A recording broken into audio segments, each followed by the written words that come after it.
학력을 커버하기 위해서 대학원을 진학해야 할까요? 라는 질문에 대해 답을 드리도록 하겠습니다. 이전에 방송국 공채는 학벌을 많이 보기 때문에 출신 대학교가 중요하다라고 말씀을 드렸는데, 그래서 이 학력을 좀 커버하기 위해서 그럼 대학원을 진학하는 건 어때요? 라는 질문도 있었어요. 이렇게 대학원을 가서 본인의 학력을 높이는 거는 장점과 단점이 있는데, 이거에 대해 알아보도록 하겠습니다. 먼저 제일 큰 장점은 나의 그 학력을 커버할 수 있다는 거겠죠. 예를 들어 지방 국립대를 나와서 서영고 서성한 그 급의 석사 대학원을 진학한다면은 방송국에서는 이걸 인정해 줄 수도 있습니다. 이게 100%란 건 아니지만 어느 정도 그 석사에 대한 학력을 인정해 줄 수도 있다라는 게 어느 정도 썰이고요. 그리고 두 번째 장점은, 보통 PD를 원하시는 분들은 이제 대학원으로 신방과 신문방송학과를 가잖아요. 그러면 나중에 내가 지원을 할 때 대학원을 다니면서 방송국의 이런 트렌드 그리고 방송 기술에 대한 이론을 내가 빠삭하게 배웠다라는 거를 강점으로 내세워서 뭐 자소서라든지 면접에서 어필을 할 수 있겠습니다. 그리고 세 번째는, 대학원까지 졸업을 하면은 어떻게 보면 플랜 B가 생기는 거거든요.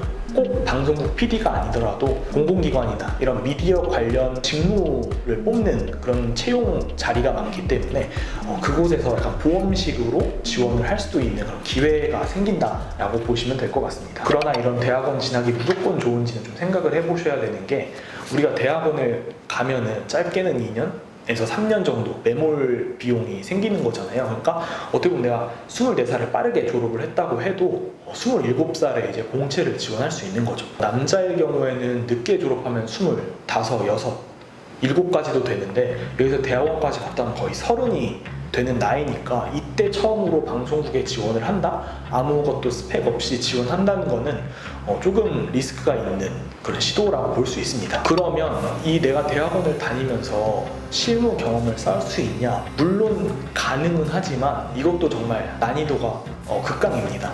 대학원을 다니면서 뭐 다른 프리랜서나 계약직으로 조연출을 한다. 이건 정말 어렵기 때문에 몸과 정신이 남아나지 않아서 생각보다 비추드리는 바입니다. 그리고 대학원을 다니면서 공채가 뜨면 지원할 수 있지 않냐라고 물어보시는데, 방송국 조연출은 24시간 일주일 내내 붙어 있어야 하는 곳입니다. 거의 밤샘 작업도 이루어지기 때문에 내가 학업을 병행한다에 대해서는 조금 면접관들이나 방송국 입장에서는 그렇게 달가워하지 않아요. 실제로 제가 면접에 갔을 때도 이제 마지막 학기, 한 학기만 남겨둔 그런 제 동료들이 있었는데, 그 친구들한테 이제 마지막 학기를 어떻게 할 거냐라고 물어보는 게 거의 단골 질문이었거든요.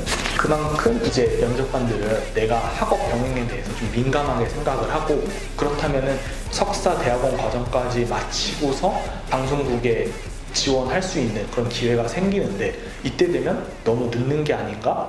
라고 생각할 수 있습니다. 개인적으로는 필드의 PD로서 2년 혹은 3년의 그런 계약직이나 아니면 프리랜서로서 자신의 역량을 기르고 그 다음에 경력직이나 공채를 계속 지원해보는 게 낫지 않나, 그렇게 생각은 하는데, 사실 대학원 진학은 본인의 인생에 있어서 내가 선택해야 하는 부분이기 때문에 이런 편익과 비용을 잘 생각하셔서 지원하시길 바라겠습니다.